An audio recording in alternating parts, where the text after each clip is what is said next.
as scientists and academics, I think it's really important that we do acknowledge that we didn't create these things in the 80s and 90s. These practices have been around for a very long time. There are traditions that seriously predate anything in modern science in terms of how these things are used and why. We're not committed to proving or disproving, and we're fully trying to recognize what science can do.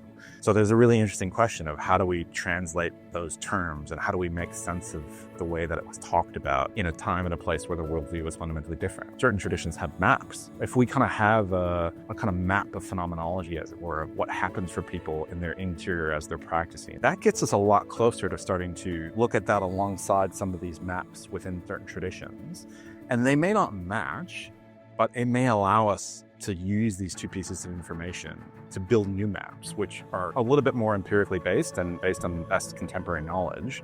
Actually, there's a legitimate opportunity here for people to engage with something very meaningful, particularly in a time and a context where many people, I think, are experiencing considerable deficits in purpose and meaning. People are really looking for, how do I reconnect? How do I find purpose? How do I find meaning? Hello and welcome back to the FitMind podcast, where we talk about mental fitness and the science of contemplative practices. Today I've got an amazing guest, Professor Nicholas Van Dam. Nicholas is the inaugural director at the Contemplative Studies Centre at Monash University and an expert in clinical psychology. What I love about his work is his commitment to scientific agnosticism. He isn't interested in proving that meditation is good.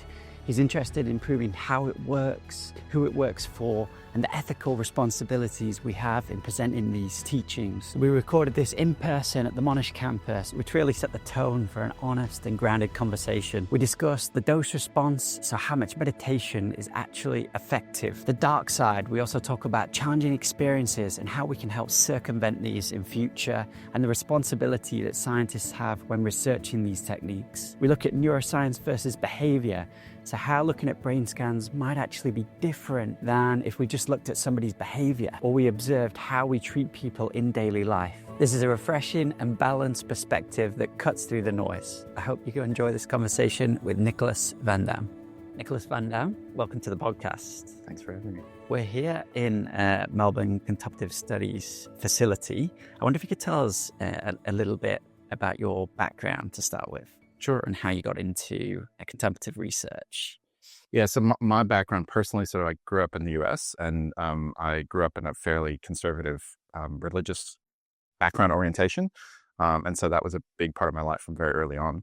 And then I kind of fell out with that as I got older, went to med school, and sort of I had a massive kind of existential crisis at that period of time, really around sort of what I was doing, what I wanted to be doing, and particularly in medicine. And so I should sort of take a step back. So, I was in med school, and sort of about a year prior to that, at the end of my university degree, I had taken a course on stress and health, and we did the mindfulness-based stress reduction course as part of that.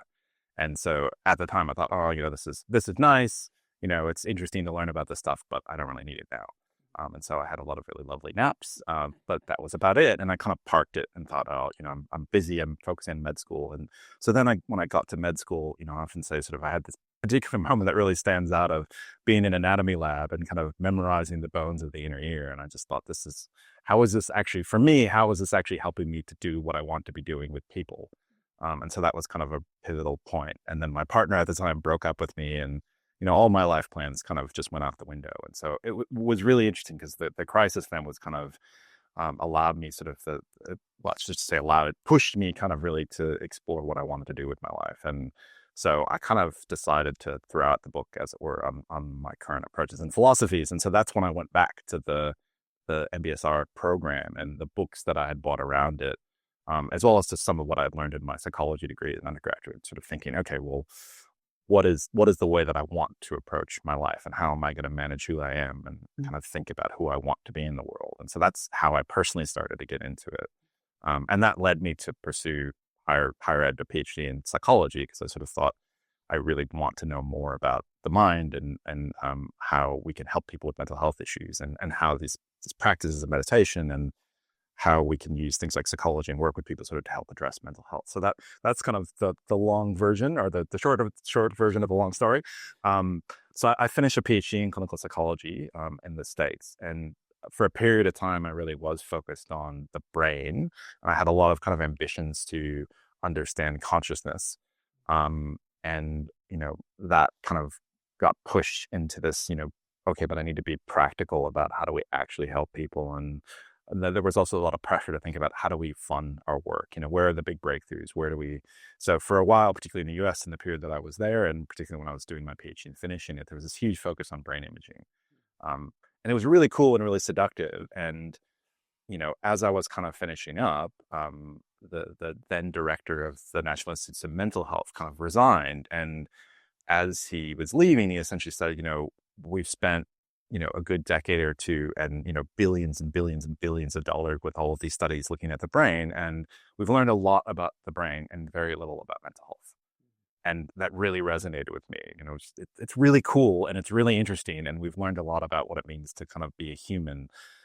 But how does that actually help people go about their day-to-day life? So that kind of pushed me to think, okay, well, where do I go then if it's not looking at the brain? So I kind of went back to behavior and thought, okay, well, need to better understand behavior because we just don't know enough about what people do and how they do it and why they do it. And so my partner and I moved here to Melbourne in 2017, and I had a stint where I was really focused on kind of how people make decisions and why. And then kind of came COVID, and that was another kind of crisis in a way of me kind of sitting around and thinking like, am I actually, is approaching things this way actually going to be helpful? And I noticed some gaps in what was happening in the Australian context, which is to say there aren't any academic, or there weren't any academic centers focusing on mindfulness and meditation. There were particular groups of people that were really the main parties that were spoken to or advocating for mindfulness or meditation, but they weren't really the agnostic kind of middle ground groups that were just going, we're open, we're interested, we want to have conversations. Likewise, I found that the Australian context, in contrast with the US, that there really weren't any conversations happening here with people from the different traditions. So, you can have a lot of conversations about meditation and mindfulness with psychologists, with psychiatrists and neuroscientists, but there really weren't any monks, nuns, priests, imams. And so as I kind of learned more, I started to understand the nature of secular society in Australia and realized, oh, there's a particular long story as to why this is not the case. And so I guess those passions of kind of going, well, it's very hard to understand these practices without knowing something about where they come from and why they were originally used. And that idea of, we also need some we need some authoritative body or organization sort of that really is just in the middle, that isn't necessarily advocating a particular approach, is not locked into proving or disproving anything, but is really just kind of there as a resource and is curious, wants to give people a chance to try these things out, but also wants to know whether they work in the way that we define how things work in an empirical sense. So hence that was the kind of core and basis for the center. And that pitch was put to our donor, Martin Hosking, and, he loved the idea. And, we were fortunate enough to get funding to set things up. Oh, so you were part of that initial pitch. Yeah. In fact, the initial conversation was with Ian Goller. And it was at the end of an hour-long conversation. Somebody had said, you should chat to this guy, Ian Goller. He's been around the scene in Australia for a long time. He does a lot for meditation. He's advocated. And, so we talked for about an hour. And, it was very interesting because we didn't really connect on much. And it was probably in the last 10 minutes of the conversation, I said, you know what we really need? We need a center. We need a center that actually focuses on contemplative studies. And he just lit up and went, you know what? I know a guy. I've been working with someone for quite a while on sort of trying to advocate for meditation and trying to kind of create some impact in this space. I think he would be interested. Like, can you write a 1 or 2 page summary of what it would be? And so that was it. Like, it was this conversation that somebody had said instantly, you should have this guy. I had this conversation. He said, you should put this pitch to this other guy. And I did. And that's kind of how all of it happened.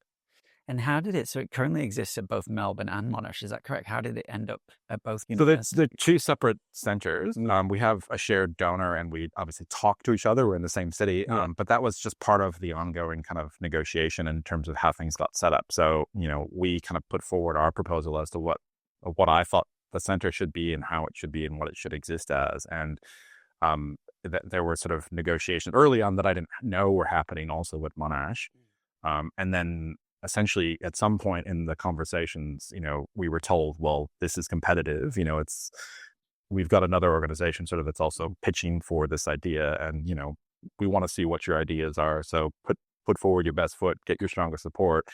And then kind of in the really late stages of the proposal, we were sat down, a big group of us, myself, the vice chancellor of the university, various kind of heads of department and things like that. And we were told, actually, Martin said, actually, I want to fund both. And so everyone was just kind of floored, like, who does that? So, like, who actually funds two centers? And I think part of it sort of was, they have the Monash Center has a much more philosophical focus, and we have a much more kind of applied clinical focus. We're much more interested in how people actually use meditation in their daily lives. So I think there was this sense of like, oh, they actually nicely complement each other. One's sort of interested in the more philosophical, theoretical aspects of meditation and mindfulness. And there's one that's sort of ours that is more kind of clinical and applied and how people use meditation. So I think there was a sense of, actually, they're quite different, but also quite complementary. Yeah, definitely. I remember first reading about it, and it doesn't actually feel very long ago, but I was just so impressed that both were getting funded. And yeah, it's a kind of crazy thing for somebody to do, isn't it? Sort of to allocate that amount of money to something this big. Definitely. Does the uni put in as well, or is it's? So that was part of the condition. And I think sort of, when the negotiations were happening, Martin was really keen sort of that the center for our center in particular, I'm sure it's the same as true of Monash, but that, this not just be I will give you money to build something that will be there for 5 or 6 years and maybe, another 4 or 5 after that, and then it'll kind of fizzle, but really sort of, he actually wanted it to be something that would be lasting, right? That was really the goal for him, I think, was longer term impact. I mean, he has orientation towards, how are we going to help our young people in particular to engage with the problems that are arising, and, lots of ideas around, people sort of struggle to debate and address difficult issues. I talk a lot about this idea of in Judaism, there's the Talmudic tussle, which is sort of, you can two rabbis will get together and kind of fight about scripture. And they vehemently disagree with each other. And sort of, you might think they're going to actually like come to brawls, like they're really intense. But then at the end of it, sort of, it's just, okay, no, nothing personal. We just disagree. Do you want to go to lunch? Like they're friends, right? So like they're good mates. And so there was an element of that as well, of like, those kinds of disagreements are very hard to have. Like, people are quite eager these days to accuse or disagree with somebody else, but there's a real struggle for people to kind of be questioned or challenged themselves. And so that was a big part of it, from the conversations of needing to think about how do we better prepare our young people to actually engage in those kinds of, to be challenged. And then kind of trying to anticipate or think about things that we had no idea about, now, say, the rise of AI. So what does it mean to be human, right? And there was this sense of, well, we need places and ways for people to actually learn how to focus on what is most important or meaningful to them and what makes them human. And so that was always a big part of it. And there was always a sense of, yes, if the university doesn't commit to this as an ongoing thing, then, then there's no point. Yeah, definitely. Yes, if it's housed here, it would definitely be, it would be good to have full support. I mean, as we can see that it's an incredible set of space. And yeah, we're currently in the meditation room now, which is particularly impressive. So you've talked fairly extensively about ethical responsibilities. What do you see as the ethical responsibilities for science, current science, and moving forward? I think on a number of fronts, I think it's important with contemplative practices, in terms of how we do the science and what we acknowledge. I think there is an ethical imperative to do the science in the way that science should be done, empirically, sort of, and agnostically, and which is to say, you have a lot of scientists sort of researching things like meditation or psychedelics, who themselves are strong believers or advocates in the thing that they're studying or evaluating. And that's not hard to imagine or believe by any circumstance, but it does create a potential challenge or problem, which is that if you know the answer you want to get, it can be very hard when you get an answer you don't like. And it can be very easy kind of to either, overtly, intentionally kind of manipulate things or change things. But also, I think for most people, I suspect it's not so much overt. I don't think people are actually, erasing the numbers and changing them. I think there's sort of more implicit kind of, subconscious ways in which you can influence results, right? You can pressure somebody who's doing the statistics and sort of suggest that, oh, it'd be really great if we had impressive results because that would make our donor happy, or that would really help us to get that next grant. And so I think those kind of subtle influences or pressures sort of can then really bias the results and the data. I mean, the other thing is they can stop you looking at things that you don't want to look at, right? So, is this practice actually helpful for people? Might it be harming some people? The practice I like, maybe it's not the practice for everybody. And so it can prevent you kind of exploring, well, are there other practices out there that might be better suited or better fitted to this particular group of individuals? So I think that's one side of things. The other side of things for me that's really important, again, is that going back to the traditions and where these things come from. So I think as scientists and academics, I think it's really important that we do acknowledge that we didn't create these things in the 80s and 90s. These practices have been around for a very long time. And there are traditions that kind of, seriously predate anything in modern science in terms of how these things are used and why. And I think it's our responsibility to have conversations with the owners of these traditions to try to understand, well, what did they use it for? Why do they use it? What does the contemporary version of this look like?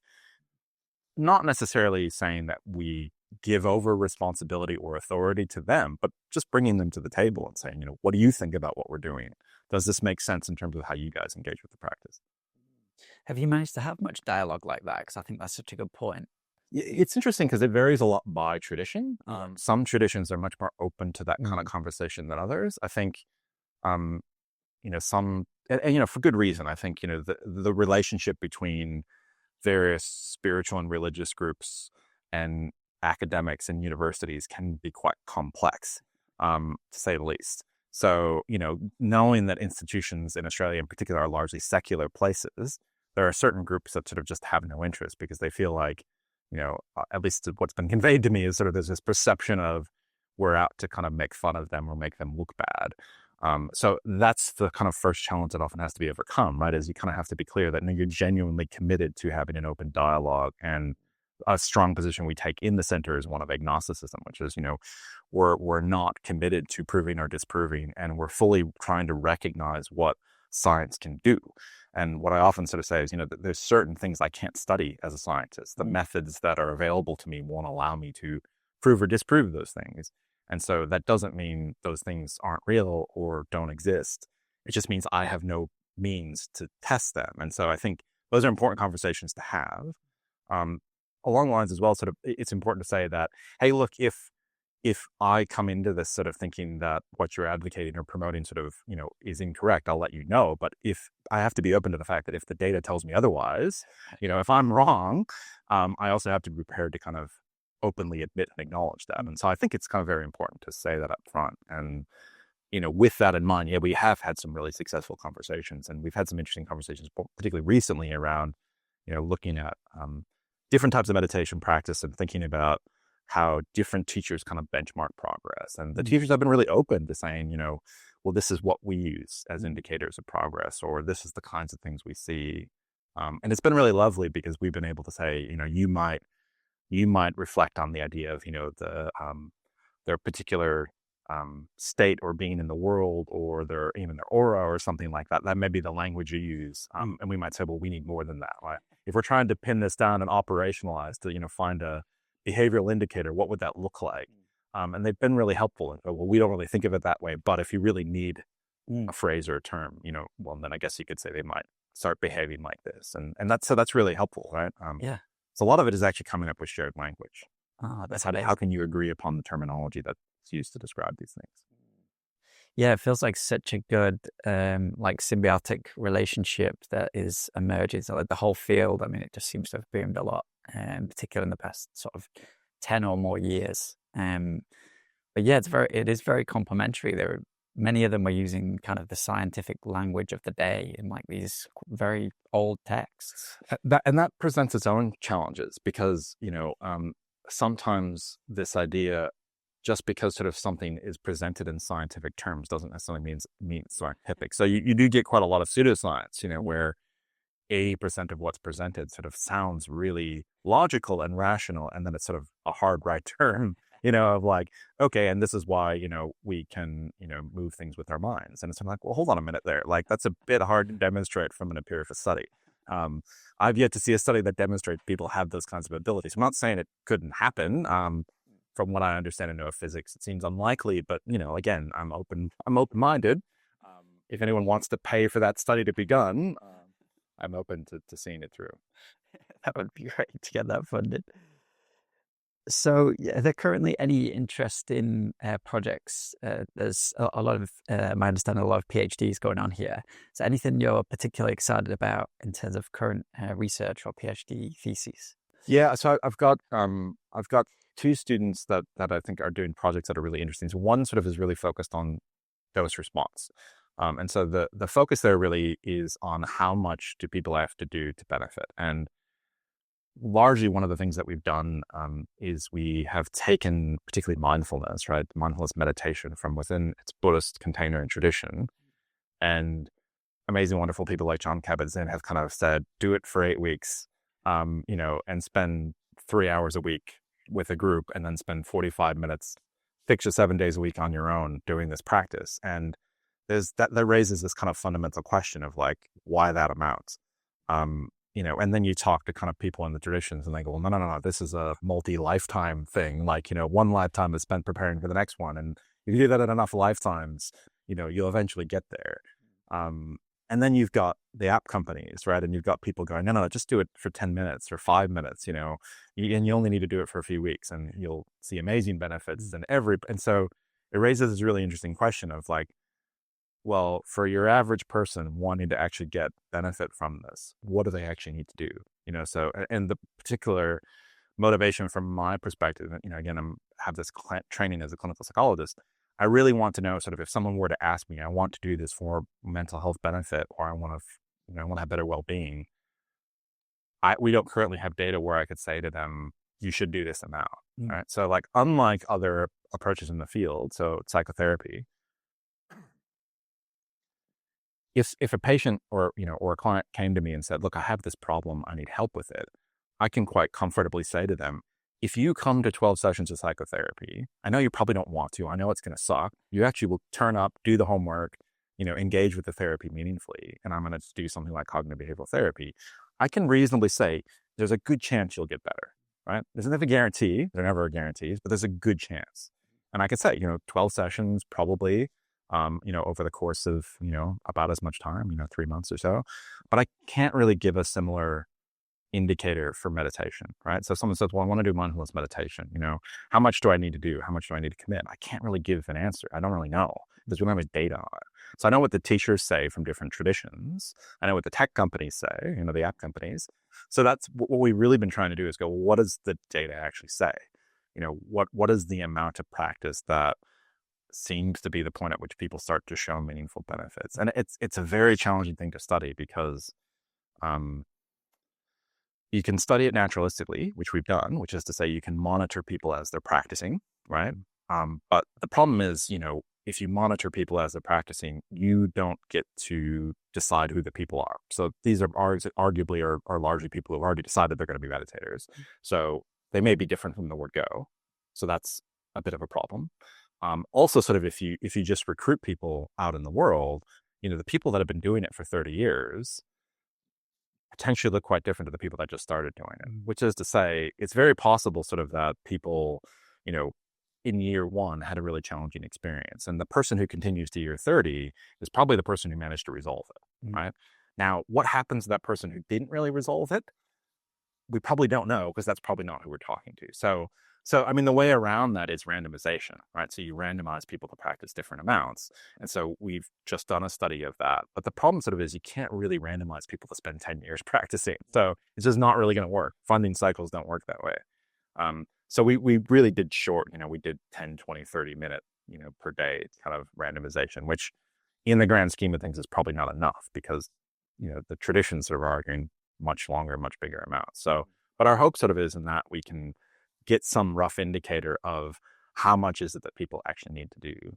Our results thus far in the space suggest what most people probably need to do is probably more than they think. So most people kind of think, well, 5 minutes or 10 minutes is probably going to be enough. I mean, usually sort of our data is suggesting, on average, we're talking several hundred hours before people are really seeing benefit. There's a lot of noise, obviously. Some people benefit much faster. And that kind of the amount that we seem to be identifying sort of per given practice is a lot longer than most people would think, so something like 30 minutes. Now, the challenge, and we've only just started looking at the data from the randomized control trial, the big challenge there is there's a trade-off between how much people are willing to do and the amount they may need to get benefits. So people are quite willing to do very short amounts. And as you sort of suggested them, they do something longer. They kind of go, oh, I don't really want to sit for 30 minutes. So it then gets hard to tell, well, if they're not actually doing the practice, how do we know whether or not they're benefiting? So this is kind of what we're grappling with right now. How do we analyze data when the people who get allocated to the lesser amount of practice are much more willing to do it, right? Whereas the people that are allocated to longer amounts of practice are much less willing to do it. And so you get very different results, but how do you know whether it's the amount you told them to do or the willingness or desire to actually do it? So that's one, I think, really important line of research that we've been studying. Another one has been along the lines of really challenging experiences. And the reason or the motivation for looking at these challenging experiences is largely sort of challenging experiences have historically been treated, and historically, I mean, probably in the last 10 years, like previous to that, we haven't really talked about them, right, at all.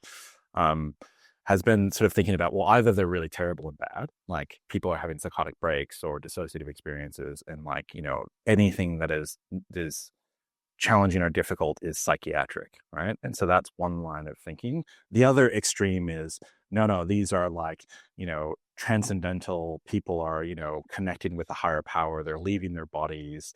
So there isn't a whole lot of kind of range in that, you know, it's sort of either one extreme or the other. And so what we're really wanting to know is, so, okay, for the average everyday practitioner who does have some challenging experience, what does that actually look like? You know, what do they encounter? What do they do about it? What does it mean for them with respect to their practice? How do they make sense of it? And the kinds of things we've been finding sort of are, you know, lots of people have difficult, challenging experiences. In fact, the majority of people, most people seem to be able to address them. So the kind of the lasting harm is only there for a very small percentage of people.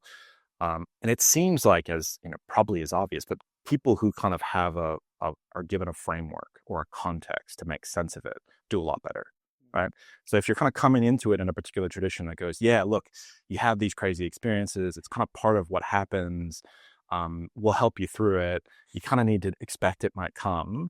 And when that happens, you know, this is what you do, right? You're given guidance, you're given explanation, you're given it may just be part of a bigger picture, or in some traditions, it's even pay it no attention. You know, it's just it's like anything else. It's like a passing thought. Like, don't get too excited about the fact that, you know, you think you've connected to God. Like, maybe you haven't. It's a distraction. Don't get lost in it, right?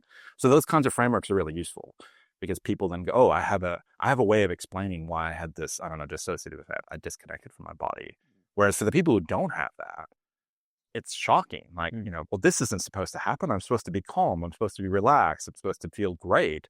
I'm disconnecting from my body, right? Like, so a big conclusion from that research, from my perspective, is it's not that I'm wanting to tell people you need to be terrified of meditation, or meditation sort of is dangerous. It's more that there are these challenging experiences that do arise. And if you're going to commit to it, if you want to commit to the practice, you need to be prepared for it. If it happens, you know, you need to know what to do. And as a clinician, if I'm working with you, or a teacher working with you, I need to know what to do. But as the person who wants to engage in the practice, much like the dose amount, it's kind of contractual, which is to say, I want to be able to tell someone, this is what you're going to need to commit to, and these are the kinds of things that might happen. Are you in? Right? If they're in and they agree and they've consented, great. You know, like, look, some crazy things may happen. It's going to be hard, but it could be the thing that transforms or changes your life fundamentally, and you may be a completely different person at the end of it. Now, if you're cool with those terms and conditions, I'm cool to take you through it. But I think that kind of conversation historically hasn't necessarily happened in this space, right? Because it was one of more student and guru, more than student and teacher even, right? And so I think the idea from our perspective is, if it's going to happen in more clinical contexts, you know, in hospitals, in psychotherapy settings or sessions, if it's going to happen in schools, right, we do need to have that informed consent there, where people kind of have to go, you know, am I really willing to kind of engage in this level of difficulty? And these are the kinds of things that may happen. And these are the potential benefits, right? Like, these are the kinds of things that could happen. And so that you kind of know what you're in for, and you know what you're committed to. And particularly if it's your kids, you know, you similarly know, well, you know, they may get a bit upset or a bit sad, and this is the policy or protocol we have in place for how to deal with that. And this is what the benefits might be that they might get from doing it. But if you don't tell anybody that, then it just doesn't seem right to me, right? Like, you tell people it's going to be wonderful, and, you know, it's going to be like looking at clouds and petting puppies all the time, and that's not the reality. Thank you so much for listening so far. I just wanted to take a quick moment to jump in and give you an update from the FitMind team.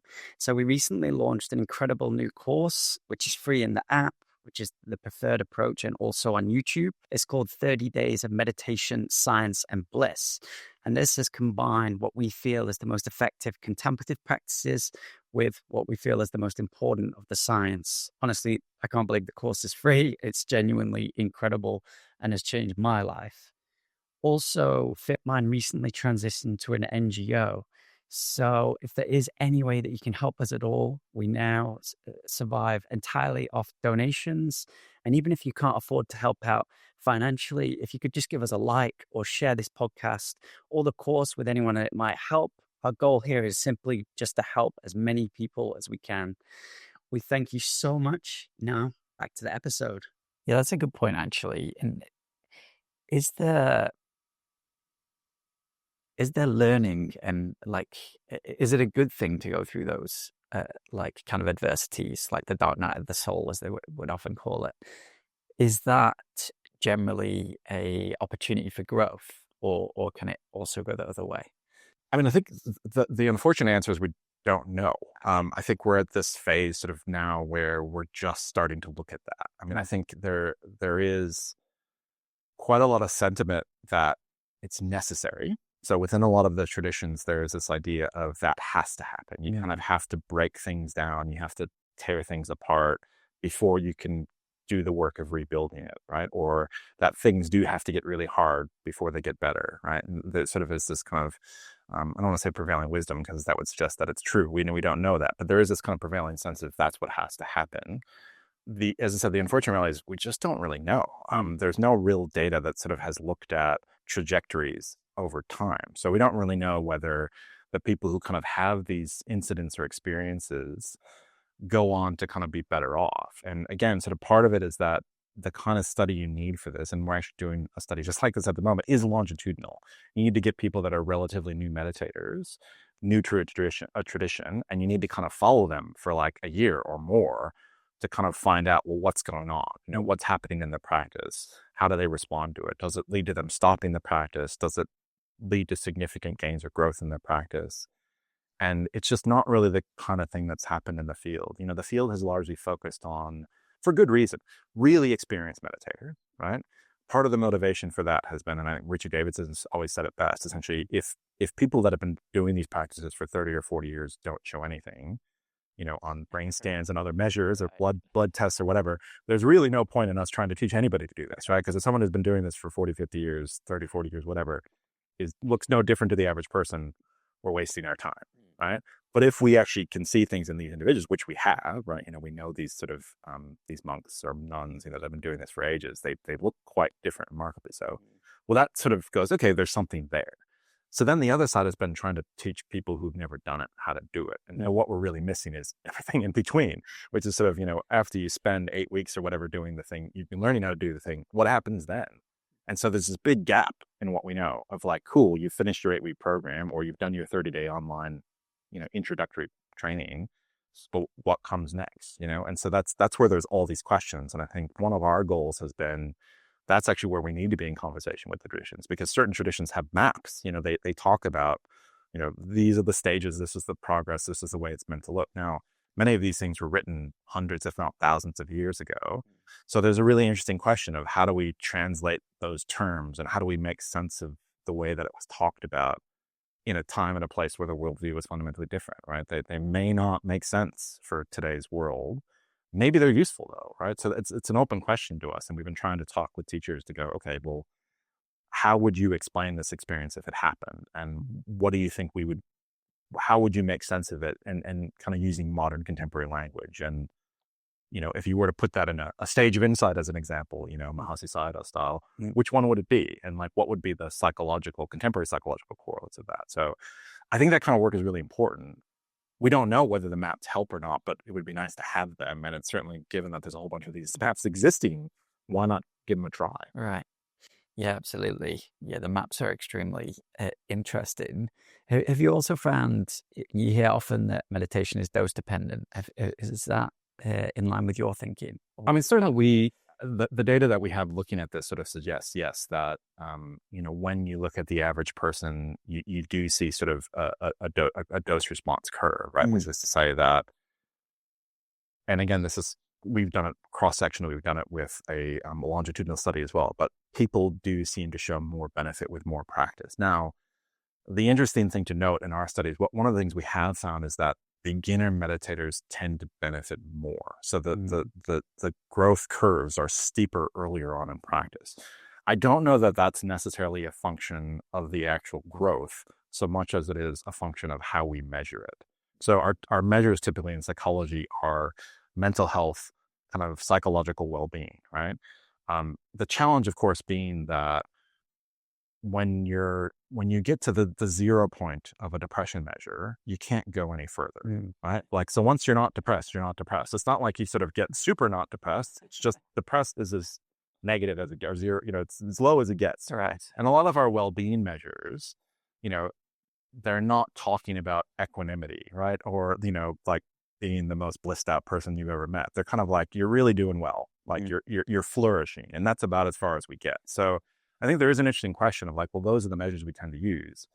I mean, the traditions often talk about benefits that look, much more like something like equanimity. There's these amazing studies that Paul Ekman did with Mathieu Ricard, right, where he had a starter pistol held next to his face and, could fire it and basically show that Mathieu Ricard actually had an altered startle response, which, I remember at the time when that paper came out, everyone was just like, we didn't even think it was possible. Like we thought that was such an ingrained physiological response, right? We didn't think anybody could alter it.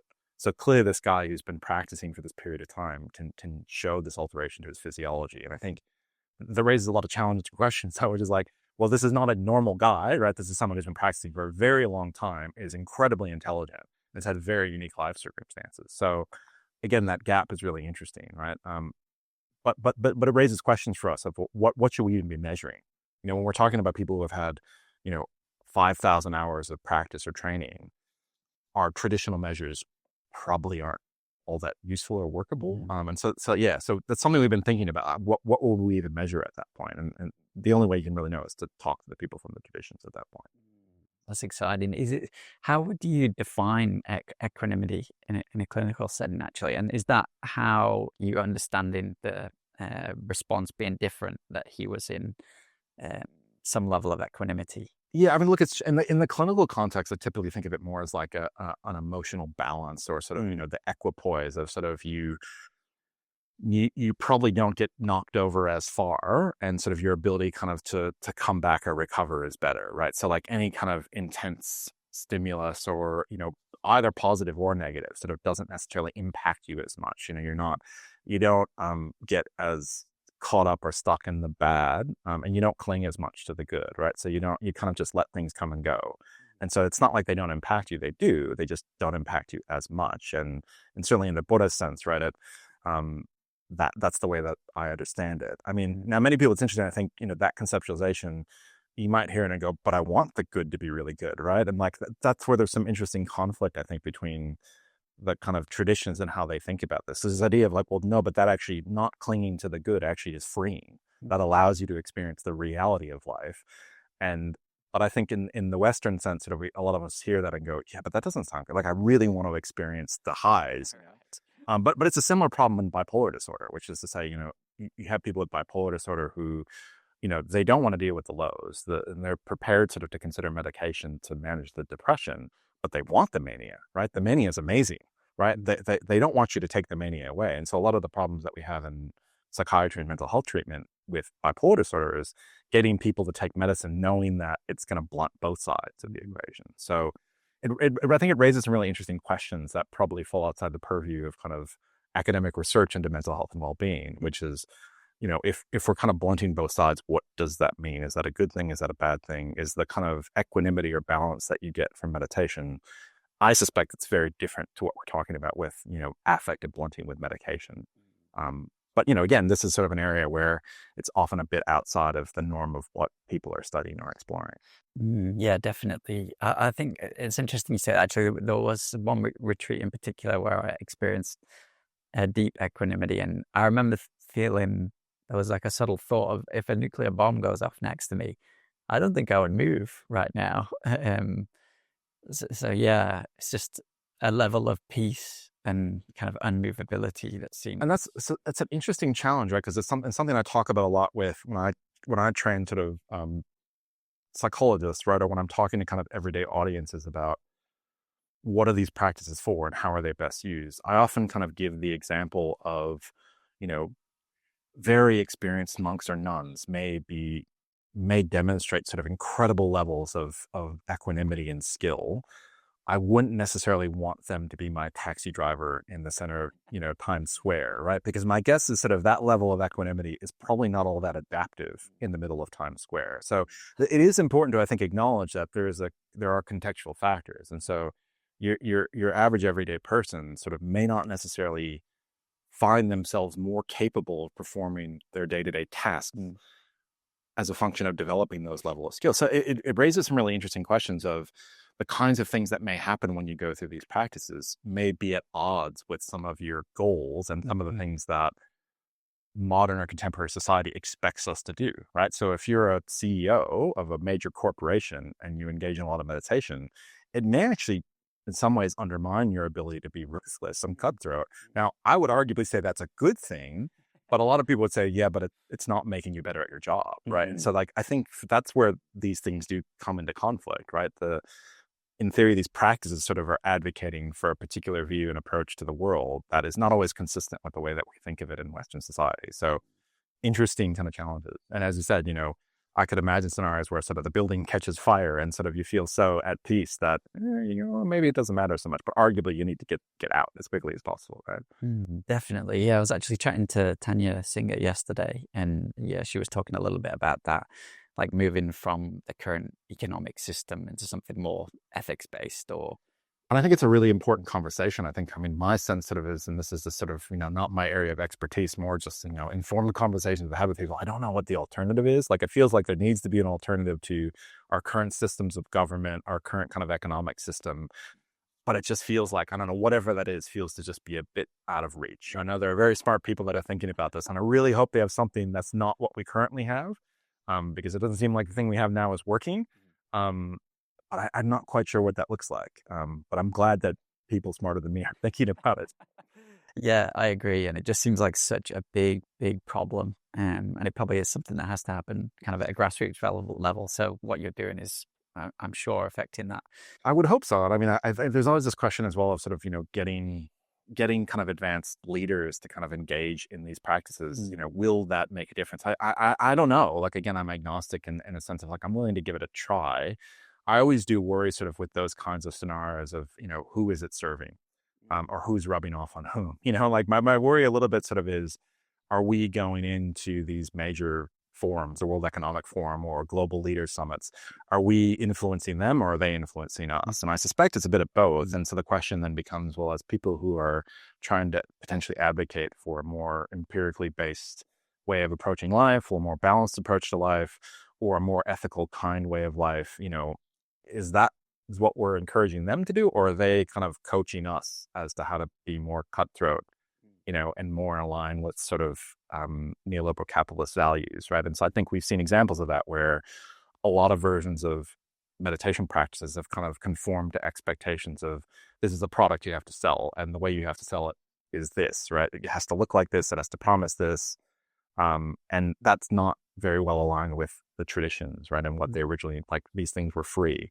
You were meant to do it as part of a community towards a greater good, not for personal benefit, so that, I think that creates really difficult challenges that we need to be grappling with more. Definitely. Yeah, we personally grappled with that. Like FitMind, the app that we are with, was previously a paid app, and then the founder became a monk, and then decided to make it a free. So now it's an NGO. But yeah, even from our perspective, you look over at, paid apps and like the funding and the way that they can deliver more content and whatever it might be, and even funding research and the wider kind of perspective. It's a challenge of modern life. Well, and again, I think one of the big challenges you have in that context sort of is, the traditional models had baked in, this idea sort of you engage with a teacher, or, I mean, even, I grew up Christian, right? The idea sort of that you had tithes, right? A certain amount of your salary went to support the church that you were a part of. And, in a lot of meditation-based communities, right? You kind of, monks and nuns were supported by the community, right? They performed a service for us and we supported them. So I think the challenge in the modern world sort of is, if you want to fulfill that kind of sense of obligation or commitment, you want to provide it for free or on a dana basis. But people are we've been kind of socialized out of that model, right? There's a sense of, well, but I want a service and you're going to provide it. So what do I have to pay you to get it? So the sense of, oh, it's free. And so it is a challenge, I think, for a lot of people that I know sort of that try to provide things on a dana basis. They get a lot of pushback. And if they don't kind of say, well, this is an indicative price, people just really struggle to even get their heads around it, right? And I know people that run, not-for-profit app companies and meditation companies, and it's always a struggle going like, we want to keep offering this in an accessible way or for free, but if we can't maintain the facilities or employ the people or keep the lights on, then we can't offer anything. So I think it is a really important balancing factor going, things cost money. And so like, if we can't, if the old structures for which that money wasn't given, it's not accessible to us, then what is the new structure that we can use to, offer it on accessible terms? And it's a similar challenge. It's been a learning process for sure, but yeah, so far it's working well. Yeah. So, how can rigorous science and wisdom traditions work together without losing depth? I think it's always a challenge. I think people want simple answers.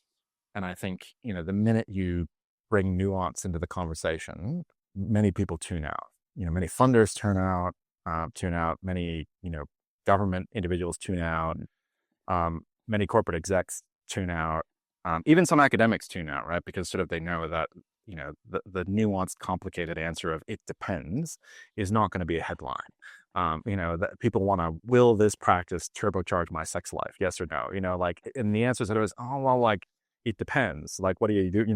And nobody really likes that. So I think, to my mind, sort of, though, being more honest about what the practice actually entails and what it looks like is the way forward, in the sense that it's truth in advertising, right? Sort of like, I think there's a real risk sort of that if you take the shortcut and you sort of offer somebody a quick fix, it can't possibly be true. And people will realize that. And so, they may get more people to try it. And I think that's actually happened in the wider space of mindfulness. A lot of people have tried it as a function of the fact that we've made it part of everyday life. But now we've got a situation where people actually think they don't like it. The version of the thing they don't like, though, is nothing like the version that many of us would like them to try, which is to say it's this very simplistic, poorly defined.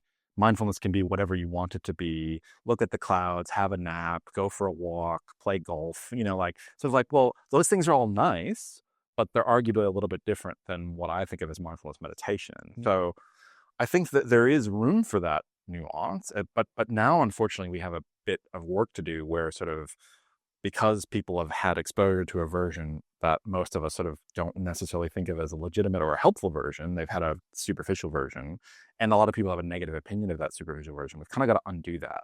So I do think part of the undoing that is actually having conversations with traditions. It's just saying, what do you use it for and what's the purpose? I think where you do see a clash is in scenarios where people who are advocating for these practices presume that everyone ought to do them. And I think, to my strong perspective, is they're not for everyone, which is not to say it's very possible that a lot of people could benefit. But I think my position sort of is, if you come in with the mindset that everyone has to do this, you're potentially going to be prepared to get that conclusion or result no matter the cost. And the cost is often, I think, the integrity of the practice and tradition, because you're going to have to keep simplifying it to reach more and more people. So I think there is something to be said for just saying, look, this is the version of the practice that we offer. We're prepared to sort of adjust or adapt it to make it as accessible as we can. But there's a certain point at which we've adapted or adjusted as far as it can. And then it's no longer this practice. It's a different practice entirely. And if you want to do that other practice, that is fine. It's your call. It's your life. It's not my role to make those choices for you. But there does have to kind of be this line in the sand, I think, look, if you don't have at least these core elements, it's no longer this practice, right? And I think being clear about those kind of lines in the sand, as it were, with the traditions as you're having these dialogues is really important, right? I mean, I've often had to have conversations with people from different traditions of, I'm willing to kind of do a study that looks at this, and if I get this evidence, I'm willing to conclude this, and I will go on the record stating this, but I need you to be willing to state this, or at least be comfortable with me stating this. So in other words, if I don't find the evidence for the thing that you think is deeply true, are you okay with me saying that I didn't find evidence for it? Not saying that it's not there, just that I didn't find evidence for it, right? And those can be deal breakers. And so I think it's really important, sort of, as traditions and teachers and practitioners are getting together with academics and researchers to kind of lay out the map, as it were, going, well, this is what we're trying to do here, and this is the line for us. You know, if it's going to be used for this purpose, we're not interested, right? Or if you're not prepared to sort of test this idea, then no deal, right? You know, if you're not open to the possibility of whatever it is, the influence of past lives on present lives, if you're not willing to test that, then that's a deal breaker. And, you know, I've heard conversations about that with, you know, various Buddhist groups. You know, they want to go, we want to look at the influence of past lives and current lives. My response is always, I don't know how to test that, right? It'd be fascinating. I don't rule it out. I don't know a good scientific method to actually test whether or not that's true. Yeah. And so to me, that's kind of a deal breaker, because I don't know how to test it, then I'm not prepared to do a study on it. Yeah, absolutely. Yeah, that would be extremely difficult to test for. And have you found, we talked a little bit about like heart-based practices versus, say, like shamatha or like calm abiding would be another way to label that. Have you found any differences between those types of practices? And like one thing that we look at is just some people, at least within my friendship group, might try the kind of like mindfulness or shamatha and they just get bored. So whereas, say, like heart-based practices can be quite a nice experience, not always, but they can be. And that might make them just return more. Is that something that you found as well? Yeah, I mean, look, it goes back to when I was talking about dose response. I talked about this kind of trade-off, and we talk about that as the efficacy engagement trade-off. So efficacy sort of is, you know, what works, and engagement is what people will do. And there's a trade-off essentially in that the amount that people likely need to do for it to be efficacious is probably more than what most people want to do. So we kind of increasingly think of it as, it's probably good kind of to think about practices at the beginning that are engaging, and sort of eventually that might lead to them engaging with practices that are efficacious, right? But the trade-off really is quite real, I think, in that people are probably not necessarily going to jump straight into the practices that really work, or the amount of practice that really works. So I think there is a challenge that needs to be overcome there. We've done a little bit of work looking at different practices. But I think the challenge largely is that the average sort of individual, what they do is so variable. And so, you know, definitions about how do you practice or what tradition do you practice in are just all over the place. You know, the kind of link to a particular teacher or a particular tradition, particularly in a country like Australia that, you know, by relative, you know, measures is quite small. It's a lot harder to find someone sort of who only engages in shamatha and has a particular teacher, say Alan Wallace, right? So it makes it a lot harder to do that research, because, you know, finding, you know, a few dozen, let alone a few hundred people who engage in that particular practice is quite challenging. That said, I mean, you know, there are some indications that people, you know, may benefit more, particularly early on, from kind of the cultivation practices, right? I mean, there is a sense, I think, for a lot of people who are highly self-critical, that that's an important first step. Like, and so I hear this from teachers that I've worked with as well. So there's one particular person that I work with who does a lot of work for well-being of medical professionals, and has found in their career sort of that, whereas it used to be kind of acceptable to do a more shamatha-based mindfulness, you know, early on, you know, several decades ago, that's not really very accessible for contemporary practitioners. That there's something going on, something has shifted, where there's much more kind of an inability to sit still, an inability to focus, an inability to kind of be with what's going on inside. And because of that shift, the cultivation practices may need to be front-loaded more than they used to be. That you may need to be comfortable with yourself and more patient and kind to yourself first before you can actually sit with anything. Yes. I think likewise, you know, one thing we have observed sort of is, if you skip ahead, for example, which is to say, you know, if you jump into more of an open monitoring style practice, or as another example, you know, we've seen, you know, difficulties with particularly like early practitioners, engaging in Dzogchen, Sam Harris's headless way practice, certain people like Sam Harris, as an example, are big advocates of particular styles of practice that arguably, historically were really not meant for beginners, right? These ideas of, deep kind of questioning of your existence and the nature of who you are, it's probably not an entry-level practice. And so there is some indication that giving these kinds of practices to people that'll fundamentally unravel the way they think of reality may not be a great starting point. That it'd be better to give them sort of some basic stuff first. And one of the things I always love is, I've talked to a couple of Buddhist monastic communities about this, and particularly around kids, right? And sort of say, well, what are your thoughts about our efforts to bring these practices into schools? And they've often said, look, in the kind of Buddhist traditions and history, we didn't really do much, beyond kind of basic cultivation, loving kindness, practices until 16 or later. The idea being sort of, deep examination of, the interior world and thoughts and attention is just kind of beyond what is probably accessible to people before they're at least 16. And having a 9-year-old son, I could say, that seems to be true, trying to get him to kind of examine what's going on internally. It's not so much I don't think he's incapable of it. It's just I honestly sort of not sure that the brain has developed sufficiently to allow for that to happen. Yeah, definitely. I have looked at that a little bit as well. And I remember, I think Mingyur Rinpoche was introduced because he kind of begged his mum quite early. And I remember reading that it was unusual to be introduced that early. And that was with a kind of somewhat, at least in their culture, he was a legendary meditation teacher.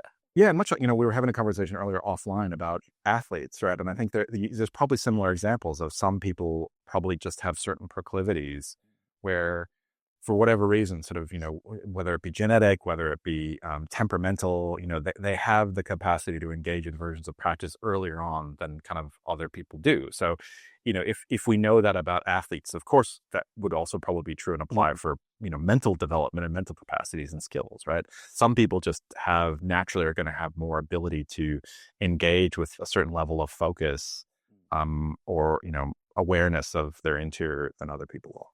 Definitely. And where he grew up was probably a much simpler environment. I think he actually said he was just trying to impress his dad. Like he would be sat in the cave kind of with one eye open, just like, just kind of. I mean, I totally think that's true. And I go back to this idea of like, I think it's important to think about and acknowledge sort of, what is the goal, right? What, there are certain environments that are not conducive to certain styles of practice, and I'm always clear sort of, if a exec from a company or an HR person, comes to me and says, we'd like you to run this for our organization, the first thing I often say is, well, what is it that you actually want your employees to do, right?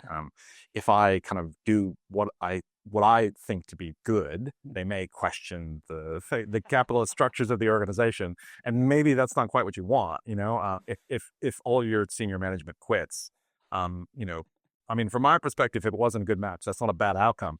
But that may not be, what you want to happen, right? So I think it's an important conversation to have. Definitely. So for someone new to meditation or looking to deepen their practice, what's one practical tip you would encourage them to start with? I mean, one of the things I quite like sort of within the mindfulness-based program tradition, and I think a lot of this is drawing on, teaching, say, with the way that Thich Nhat Hanh teaches things, and sort of certain, South Korean Zen. There's this commitment sort of to pick an amount of time, nothing that is sort of, don't sort of commit to 45 minutes, right? I mean, just 10 minutes, right? But that amount of time, no less and no more. And I really, the idea sort of if you get to 8 minutes and it feels unbearable, just ride it out, just unless something's going horribly wrong, right? And you're having a panic attack or something, but just try to get to the 10 minutes. Cause I think if you give in, you're sort of experientially, the lesson you're going to learn is I couldn't do it. And you're not learning that you couldn't do it because you actually found out whether or not you could do it. You gave up before you could find out if you could do it. So you're reaffirming the idea that you couldn't do it rather than the reality, right? So what most people I think find is that they can actually do 10 minutes, and it wasn't the most pleasant thing in the world, but it's fine. Likewise, on the other side, if you're really enjoying it, you still stick to the 10 minutes. And that's the other side of the coin, which is if you're really loving it, right, it's really important actually to go, no, I said I was going to do 10 minutes. And sort of much as bad experiences come to an end, so do good experiences. And I think that can actually, for some people, be a motivation to come back to it and go, that was really nice, or I really liked it. And so I want to give it another go. Or the bad experience can be as well. Like today was quite hard. So, and that's the other thing I would often recommend, of like, come into it with realistic expectations. I think it's rarely as blissful and wonderful as anybody thinks it's going to be. What I kind of almost always can guarantee is you'll probably learn something interesting about yourself, right? It may not be what you want to learn, but it'll probably be something interesting, right? Which is, I didn't realize how distracted I am. I didn't realize how tired I am. I didn't realize how hard it was for me to focus. I didn't realize that that's what my mind tends to do. Whatever it is, there will be something meaty and interesting there. And if you come in and kind of letting go of the idea of it's going to be a particular way, it's a lot easier to really engage with it, right? Just kind of turn up with curiosity and see what happens. And, if you give it a bit of time and try it out and see where it goes, you may be surprised what happens. But likewise, if it's not your thing and it doesn't work for you, well, that's okay too. Just give it a try, see what happens. But I think there is this tendency for people, I think, to go in with really strong expectations, and then those expectations aren't met, and then they give up. And I think that disappoints me, because I think it's not so much that I'm disappointed in the person. I think a lot of people have been told to think that this is the way they're going to fix everything, and I don't think that's actually true. But as I said, it disappoints me partially with us as with the people who have done this and promoted it and suggested it, because we haven't been real enough about what's going to happen. And so people have these unrealistic expectations of what's going to happen. And I think, going in with curiosity, if you're open to what could arise, the things that can arise are pretty amazing. But you do have to be prepared to sort of sit through some boring, unpleasant sessions to get to that point. Yeah, I remember the saying that expectation is the foundation of failure. And I think that it's even more true of a meditation retreat. It's interesting when you tell someone you're going on a retreat, and oh, that must be nice. Like 10 days. Yeah. I mean, people think sort of that, a retreat sort of is a holiday, right? And it's really interesting. I remember there was a study done a few years back that actually compared holidays and retreats and found, it's an entirely different experience, right? I mean, what's interesting to me sort of is, in many ways, a meditation retreat is work. It's mental work. Like at the end of it, you're probably pretty exhausted. At least I often have been. You may feel kind of a sense of renewal, right? But it's after a period of kind of intense work. A holiday sort of is interesting because, like, physically you may be very relaxed, but mentally, all the problems that you left behind are still waiting for you when you get back. So it's a very different kind of experience and orientation. And I agree, most people kind of just presume, a meditation retreat is a holiday. Well, no, it's not a holiday. It's going to be really hard work, but I'm going to feel renewed, or potentially, I hope, have some sense of clarity at the end of it. And I think for many people, it can almost be like a booster session, like I really needed that time to just get my head around what this practice is and what it means to me, and why I'm doing it. It can be a way of kind of reaffirming what it can allow me to achieve, because we don't really have spaces in our day-to-day lives that allow for us to really focus on dedicated practice for, several hours, without a lot of distraction. So I think for a lot of people, I think it can really create that connection back to, well, this is why I do this in the first place. Definitely. That's interesting, actually. I remember, I think it was in Richie Davies' book, that he said that certain changes in the brain they only found in people that had done retreats. Have you got any insight or research relating to that? Say if you did 100 hours and you were doing 30 minutes a day versus, say, you did 100 hours in 10 days across a retreat or something like that. Yeah, no, unfortunately, that hasn't really, again, this question of dose response it's not only not been looked at in terms of amount, but it's not really been looked at in terms of the type. So not only do we not know how much you should do, which, we'd love to be able to say, oh, you should do 100 hours or whatever, that's the point at which you'll achieve X. We also don't know the best way to get there. So like, whether it's sort of, 10-minute sessions spread out over a year, or whether it's one retreat, I mean, it's kind of an open question. It's possible sort of that one retreat is equivalent to 10 years worth of practice. I don't know. I think a lot of people that commit to practice or are in these traditions would say, that a retreat is worth more than, a lot of, home practice. But again, sort of from an academic or empirical perspective, we just really don't know. And again, this is the kind of question we're really interested in, because many people do go from introductory courses to more engaged practices to retreats.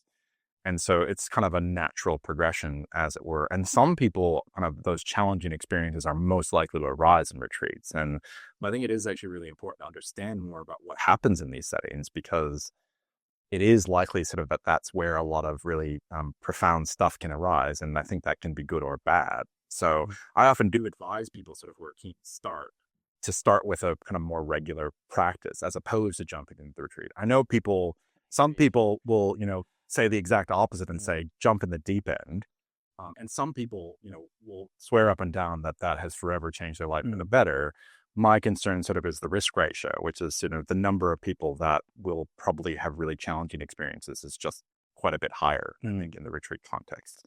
If you're willing to tolerate the risk of that, that's fine. Like, it's not my decision to make for you.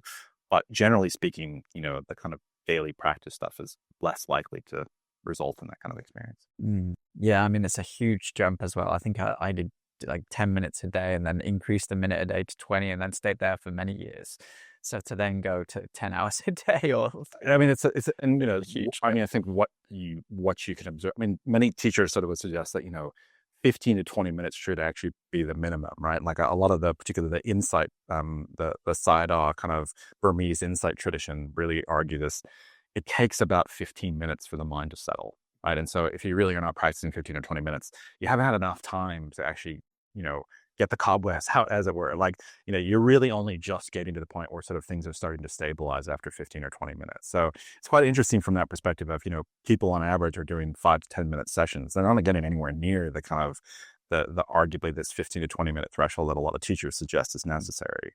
And then sort of, there's interesting recommendations or ideas around, the type or the amount of practice you do as well and how that relates. So I've had a lot of conversations with teachers where they say, these practices are really energizing or invigorating, right? And so I would never recommend someone do this style of practice before going to bed, right? And whereas this kind of practice is really relaxing or calming. And there seem to be dose trade-offs there as well, where there is a suggestion, at least, again, this is based on conversations I've had with meditation teachers, that often the longer practices can be more arousing or energizing, and the shorter practices can be more relaxing. So there's some interesting kind of trade-offs of like, well, if you're doing a practice for bedtime or trying to help you relax or calm down, maybe a slightly shorter practice, if it's seated practice, I should say, is probably better.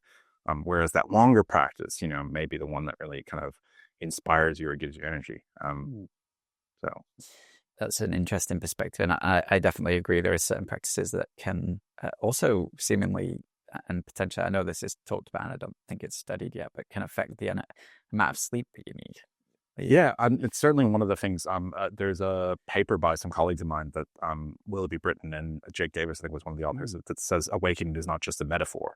And they sort of looked at sort of changes in need for sleep or perceived need for sleep among meditation practitioners, and found that that there is this very real result of people who engage in quite a lot of meditation sort of have this substantially decreased need for sleep. Now, why that is, I have no idea. It could be related to some kind of neurobiological mechanism of they're getting more rest or relaxation, or something's happening in the brain that is, it's resetting or refreshing in the practice, and so not as much of it needs to happen in sleep.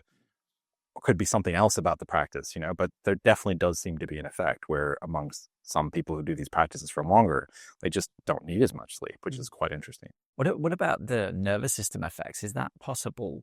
And has that been studied?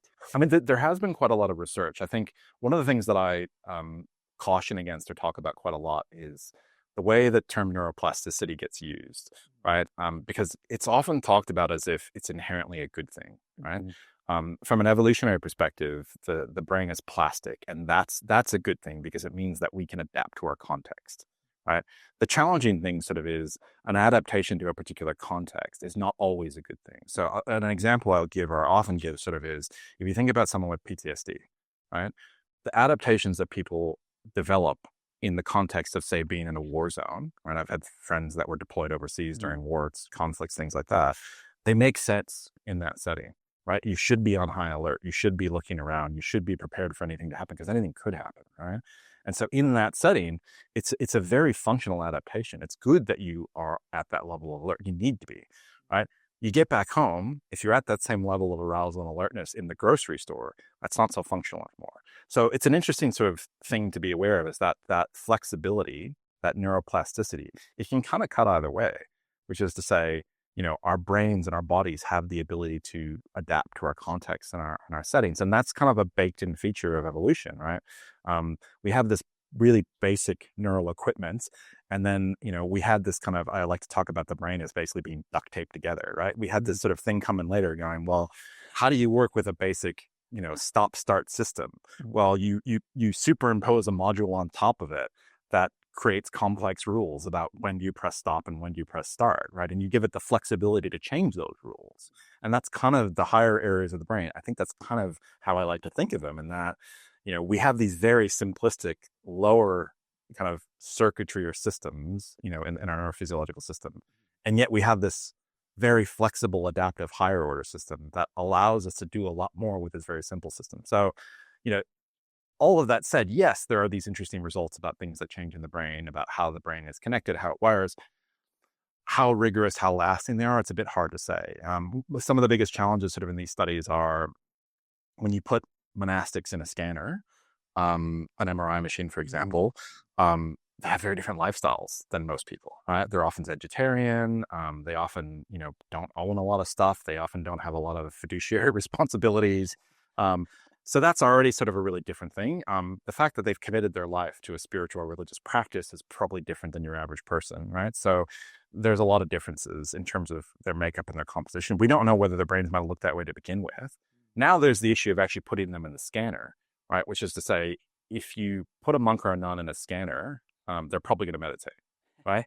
So they kind of naturally go into the state of sort of just watching their breath or breathing or relaxing or whatever. And, whereas you take an average person and you put them in a scanner, they're probably going to fidget and be a bit uncomfortable. So that simple kind of movement or head motion can create artifacts. There's other things like how hydrated you are, right? How well you look after your body. So the amount of fluids you consume can create artifacts in terms of brain measurement as well. So I guess it's really hard to say sort of, particularly with those kinds of case control studies, is what we're seeing a function of the practice, or is it a function of the people? Now there have been other studies where we look at people completing an 8-week MBSR course, right? And we do see some differences. I think one of the challenges, and particularly in the last probably 5-10 years, one of the things we started to realize sort of is our many of our neuroimaging approaches or measures are probably not as accurate or reliable as we hoped they might be. And so it raises some interesting questions of how often is the brain changing? And, if we catch people at the right or the wrong time, will we see different things? So one of the things we notice, for example, is that if you look at the same person over a period of time, you see a lot of change within that person. Wow. Right? So like a given individual may have a particular way in which their brain is connected, the functional connectivity, the way that parts of the brain speak to other parts of the brain, that changes massively within a given person over a period of a year or so. So the challenge starts to become, if there's that much change within one person, it then gets hard to compare across people. Because if you pick two people and you compare them at different points across the year, it's possible at some point in the year they looked exactly the same, right? But if you catch them at points where they look really different, it could just be an artifact of where they were in that kind of adaptation of change, right? So this is one of the challenges. So I guess the short answer is yes, there's evidence that it causes change, and some of these changes may be beneficial, but I think anything that you do kind of changes the brain. And I think that's, the kind of comment that I made at the beginning of studying the brain, I think is really interesting, but I'm not convinced that it's actually going to tell us what we really want to know about meditation or mindfulness practice, in the sense that it's cool and we may see something interesting, but I'm not sure that that necessarily translates into the kinds of change in your day-to-day life that most people are looking for. What about in your like neurofeedback in terms of like technology with devices that are, like they're letting you know when your mind is wandering, or I think they're still pretty like elementary, and but do you think that that would be useful or could be useful? So I've been involved with people who have done different types of neurofeedback. I had a PhD student I worked with here at the University of Melbourne where we did a neurofeedback study. People certainly seem to benefit from it, which is to say, neurofeedback from particular parts of the brain seems to result in changes that seem helpful. There's a number of challenges, though, which is to say that the level of benefit or help that people seem to get that might be over and above a placebo, right? So there's some amount of benefit sort of that is just present as a result of the fact that you think, even whether or not you actually are getting feedback, there's a minimal amount of benefit. It's just like, I know I'm tracking myself. And you can think of it, if you don't believe me, sort of, you probably have an app on your phone, or maybe you have a smart ring or a smart watch or something that just tracking it, just knowing that you're monitoring how you're going can give you some benefits because it gives you either a sense of control or it may give you the recognition of, oh, my heart rate is elevated. I need to take a few deep breaths, right? And so there is a benefit. Now, whether that's a real benefit or a placebo is an interesting question. So I think that's one challenge. Now, the challenge over and above that is that kind of marginal benefit that you get just from getting feedback becomes harder to exceed with less sophisticated equipment. So most kind of commercial neurofeedback or physiological feedback devices don't have a level of precision that is going to give you signal from the depth or the parts of the brain that you really potentially would need signal from, right? So using a 3 or a 4 or a 5 channel EEG or even a 1 channel EEG, which is I think kind of what a lot of standard devices are, it's just not enough signal to actually give you anything useful. I remember there was a randomized control trial not that long ago actually comparing a popular neurofeedback device for meditation to a sham, just putting a headband on and telling, and it didn't do any better, right? Which is to say sort of that level of feedback, it's just probably not enough to exceed that kind of baseline of expectation of thinking, oh, I'm getting some help. Now, the more advanced forms or versions do seem to help. The question I always have is, to what end? And my concern is always with these kinds of things, and I have the same conversation when I've worked with people developing VR devices. I think it's fascinating. My concern sort of is, will people become dependent on that to practice? I think one of the benefits of doing the practice on your own is you learn how to deal with your interior world. Now, I can imagine a scenario where, and I've had a lot of conversations with a lot of colleagues about this, as an example in VR, where you help the person in a way that is additionally optimal, right? So you give them their ideal setting to learn, and you gradually and slowly basically make them more in the actual world. Does that make sense? So like you start off going, what's your perfect place? Oh, you're on a beach in Bali. Great. That's the place that you feel most at peace. You start there. And then sort of over time, you take away elements of the beach and you actually make them in the room that they're in, right? So gradual, you start dropping away the idea that they're at a beach. You remind them that it's VR, and you end at a point of going, you're just wearing a headset in a room, right? And maybe what they're looking at is a projection of themselves. And I think that could be really useful in the sense of, it could be like training wheels, and it could help people sort of in the optimal or ideal conditions, because it is a really hard practice, right? And most people give up because the initial sort of elements of it are too challenging, or they find that they're not getting enough from it. So I do think there could be benefit to this idea of how can we give people a more comfortable, easier start. Whether or not that requires fancy, expensive equipment, I don't know. I mean, particularly in the Australian context, getting to an MRI machine to get neurofeedback, I suspect for most people that's not a reality. Similarly, even the kind of more sophisticated EEG headsets, the cost of using them, maintaining them, processing the data is pretty high. So I'm not really sure that kind of commercial grade EEG is all that viable even, or are there even that EEG is enough of a signal for really good beneficial neurofeedback? It's not to say there aren't people that are trying and might be, they're smarter than I am and may be able to figure out a benefit. Again, my concern will always be, will people become dependent on that device? And will they be then ultimately just looking to use that device rather than engaging in the practice? And to be honest, I feel somewhat similarly about psychedelics, which is to say, I'm on the fence. I don't have a definitive position as to whether or not they work or not. To be honest, like I've seen some problems with the data and the research that's being done. I think they show a lot of promise. I mean, I can't write off the data that's there. It's pretty impressive. But I do have some concerns about this idea of it's essentially a quick way to something you might take, years of meditation to get to. My concern sort of is that, what about all the stuff that you learned along the way?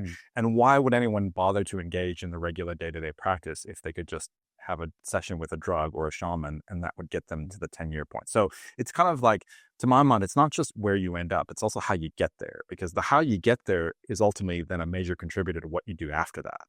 And I think it's important for us to consider that of like, okay, people want quick solutions and quick fixes.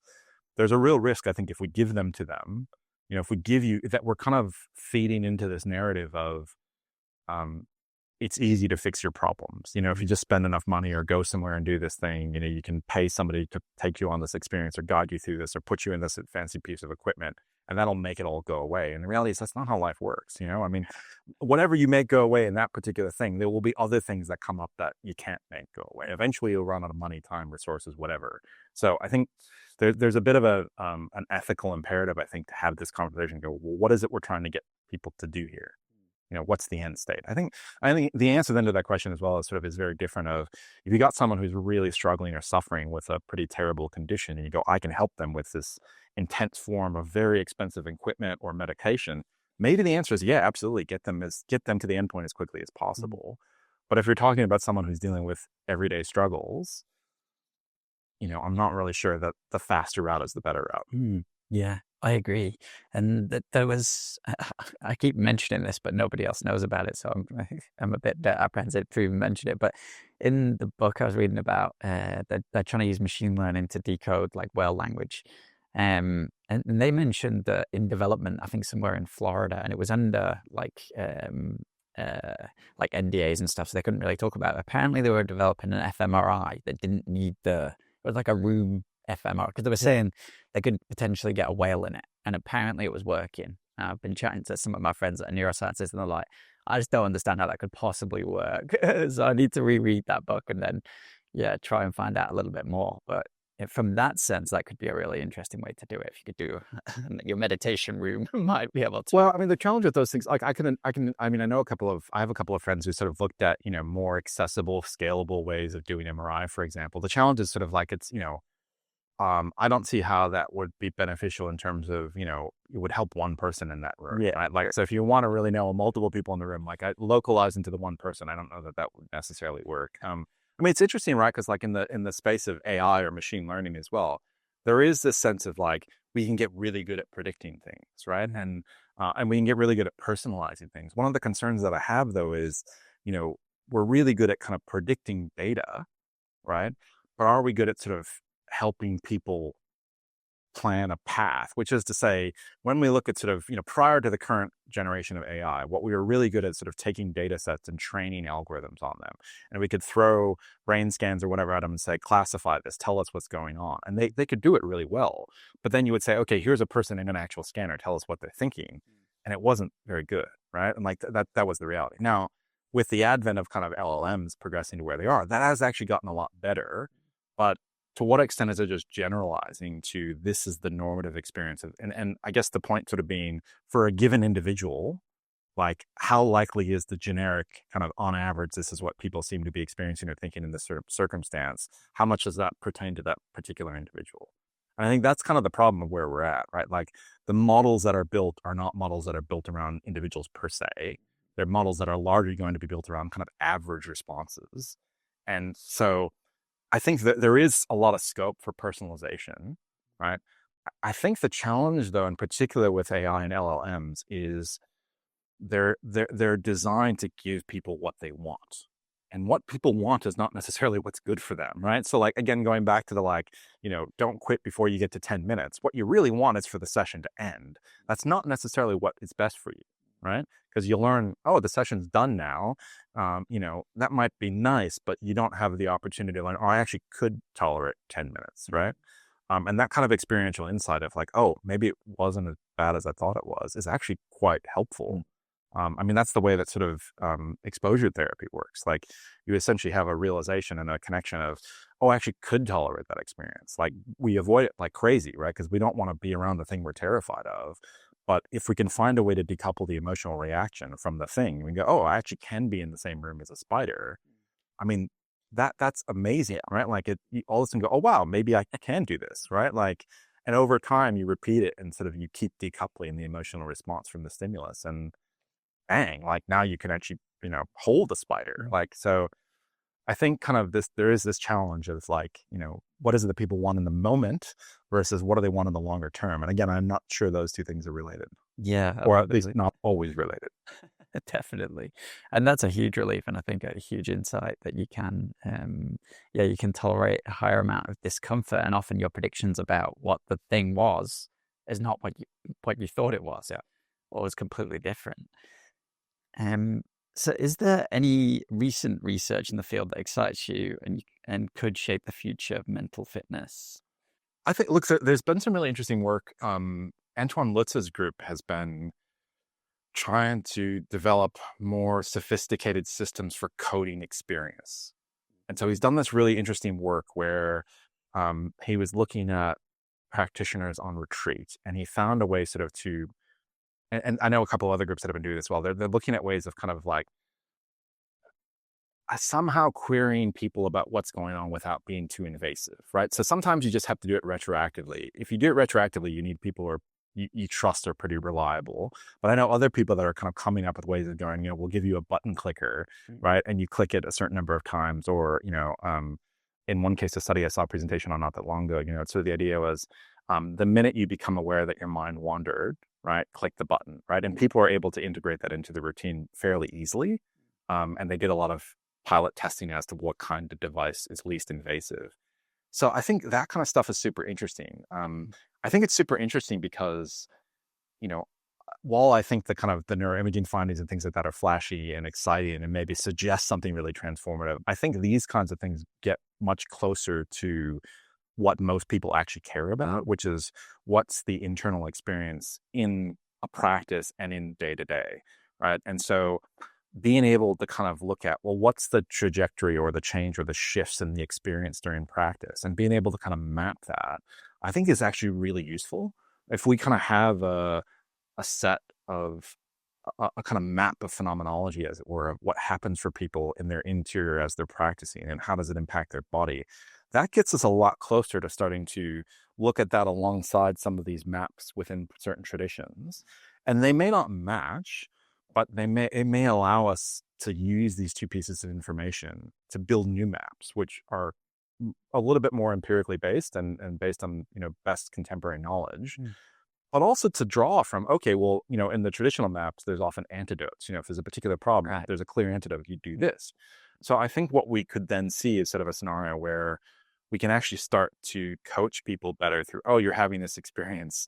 Here's what we would recommend you might do as a result of that. To be honest, I think lots of good teachers already do this. Like, it's not rocket science. The problem, I think, is one of scale, right? As we're sort of trying to get to more and more people, it's very challenging for us to get expert teachers to connect with individual participants. And so I think these kinds of measures, actually might be a way in which we start to make use of, advanced algorithms or modeling in a way sort of that could do something like bringing the expertise of a teacher closer to the person, right? So I think, having these more developed maps of experience and behavior, I think that's what gets me really excited. Yeah, I like that. And I agree the scalability is difficult because historically it would have been a teacher that would prescribe these different, like you look at the Buddha and he seemingly was prescribing different techniques at different times for different People, students. yeah, and based on what's going on for them, or there was ideas about sort of different temperaments and types, and sort of allocating practices based on different temperaments within Buddhist traditions.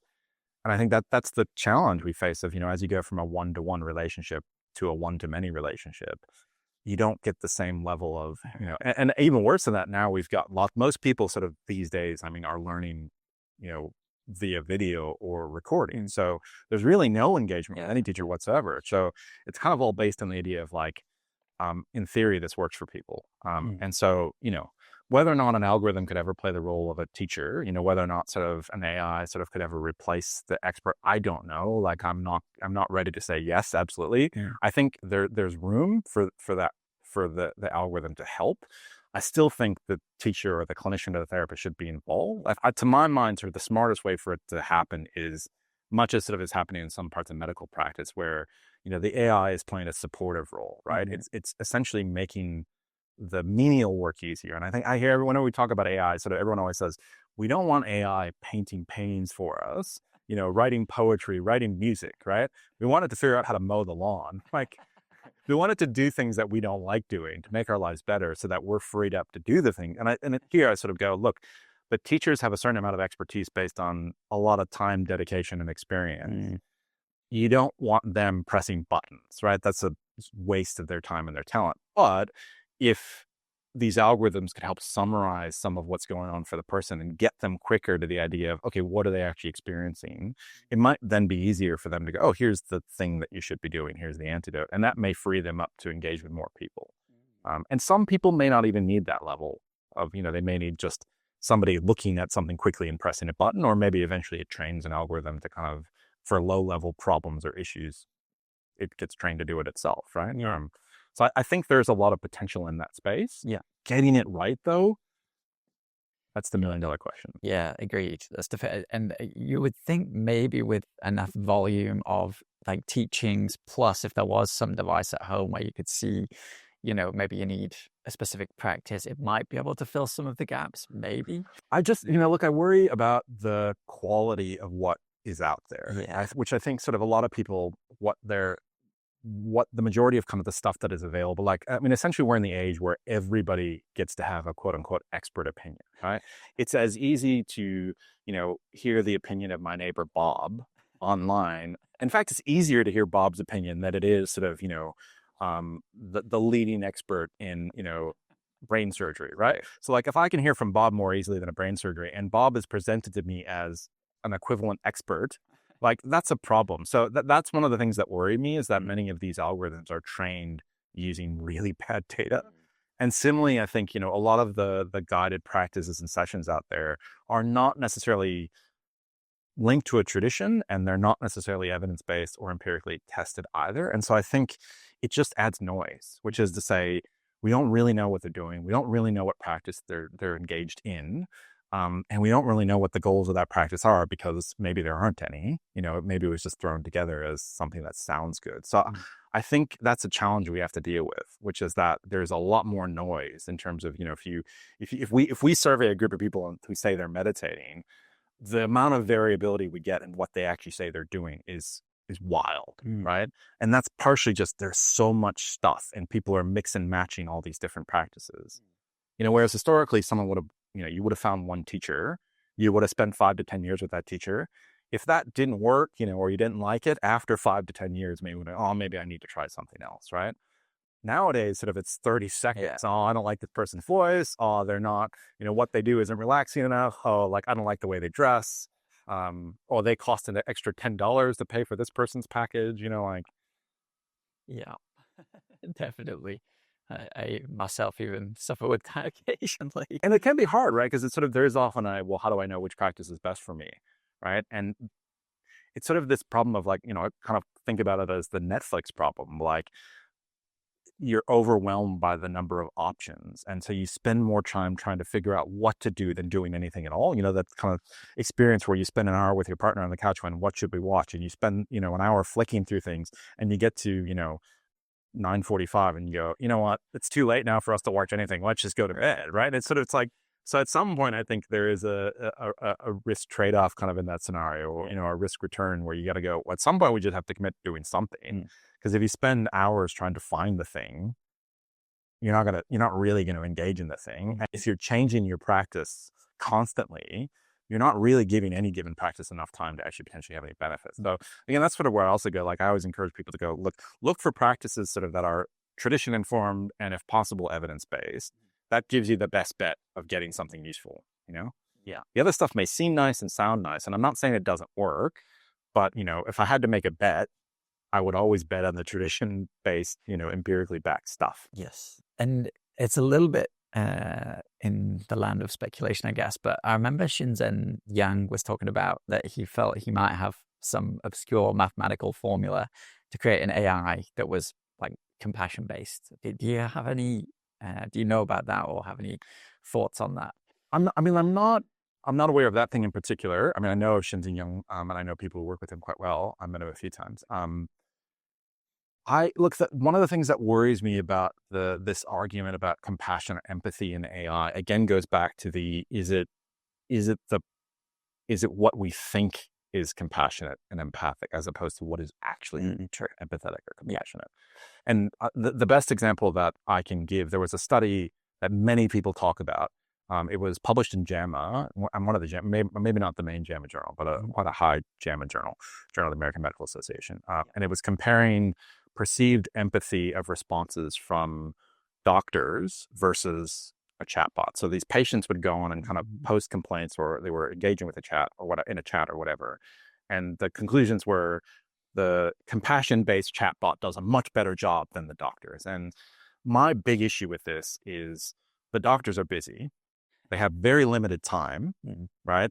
They're probably dealing with the people in front of them rather than the people that are online.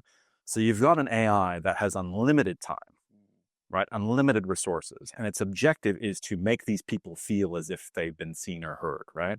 So are they actually being seen or heard, or do they just feel as if they have? Now, is there a difference? I don't know. Maybe there's not. Maybe feeling that way is the same as actually having been. I think this is where we start to get into a philosophical space, though, because there's a number of philosophers, one in particular at Yale, I'm blanking on the guy's name, who wrote a book called This Life. And one of his arguments sort of is that one of the ways in which we determine the value of something is by sort of the sacrifice that is made for it, which is to say, if someone is spending their time with you, that is a sacrifice on their behalf. Now, you may be paying them, but they could have equally spent that time with somebody else. And you know, for example, they can only see 8 patients in a day if they're a psychologist or psychotherapist, right? So something about that may actually give that thing value. It may convey to you, wow, this person is spending their time with me when they could be playing a video game, going to the movies, spending time with their kids. Yes, I'm paying them, but there is value in that, whereas the AI could be with anybody, right? True. So I think it comes down to a really interesting philosophical question, which is the perception of the thing itself? And I don't know that I don't have the answer to that. I just said it's well outside my realm of expertise. My personal position, though, is that I'm not prepared to concede to the AI thing that seems empathetic, right? Yeah. Because the way that I think of empathy or compassion is it's actually a human thing, right? And like I'm not sure that things that that don't have limited resources can convey it in a meaningful way. It might be nice to be acknowledged and heard, and certainly I'd rather that than your average call center worker, right? Or the person that you engage with when you stand in a queue at the Vic Roads, whatever. I mean, they're tired, exhausted, whatever. So I think in those scenarios it may be great, but as somebody that you engage with in terms of helping you with meditation, I don't know. Yeah. I mean, we're already there, aren't we? If you chat to ChatGPT, it's already like seemingly, it's a good, great listener. Very. But again, the problem sort of this is really coming out now, right? In sort of the amount of kind of delusions and hallucinations that it's sort of it's I don't want to say causing, but certainly it's supporting or fueling. The problem is it's kind of giving you what you want, right? And so what you want may not make sense. It may not be logical. It may not even be good for you. And so I think you get into the same scenario of it. It may be overly, I mean, again, I sort of think there's an ethics root in here, sort of there are certain circumstances in which, yes, you can be kind, compassionate, but sometimes you actually need to be told that what you want or what you're doing is not right or not okay or not acceptable. Agreed. And, if you have these sort of programs set up to not do that, to only give you what you want, I think there's a real risk. And there sort of isn't that kind of loving discernment, right? So I really like that word discernment. I feel like it's a really important word that we don't talk about enough. That, like, when are things helpful and when are they not? Yeah, agreed. So as we start to, this I'll do my final question actually. So what's your long-term vision for the future of contemplative science, and how could organizations like FitMind contribute? Look, I think I think the field sort of has grown a lot. It's still a really young field. I mean, when you think about it, the kind of first real legitimate research into meditation was in the 70s with TM. There wasn't a whole lot before that. The mindfulness movement really started in the 80s. So, I mean, relative to a lot of other areas, the kind of scientific academic study of this is pretty young. I think there's lots of room for growth. I think, we focus really heavily on a very limited number of practices from a very limited number of traditions. So I think there's the scope and possibility of kind of really broadening the number of traditions, the number of practices, the styles of practices. I think a lot can be learned from the model that has been used to date, which I think, most of the practices have been largely Buddhist. And I think, Buddhist instructions are pretty articulate, at least in many Buddhist traditions, and they use language that I think a lot of people would agree is sort of largely amenable to scientific inquiry, which is not to say the practices or suggestions are necessarily scientific, but the descriptions and the terms are pretty easily pinned down. There are other traditions, for example, where the supposition is actually you have a lot of, say, scriptural knowledge as a pre-existing condition. So in many of the Christian practices, for example, you have to know a lot about theology and religious ideology and things like that before you can even begin to engage with the practice. And that sort of presents for a lot of people, an insurmountable gap, because it takes them so long potentially to get up to speed before they can even engage with the basic instructions. So I think there's a possibility where other practices in dialogue with practices that have been studied, we can start to kind of figure out how do we map these things and make them more accessible. My fear, my concern, and the thing that I think needs to happen is that we do need to be nuanced. We do need to be pragmatic. We need to recognize sort of that not everyone's going to engage in our practices in the way that we want them to. And I think that also entails then a level of honesty sort of that maybe we don't love, because it sort of requires us to acknowledge the limitations of what we're offering. And I think with that honesty, sort of the reality sort of is some people could really, really benefit. The trade-off will always be sort of that level of honesty sort of will be perceived as many as undermining our reach or our ability sort of to engage. But my sense is, if you don't have it, then the engagement is not meaningful, right? You may be engaging people, but you're certainly not retaining them.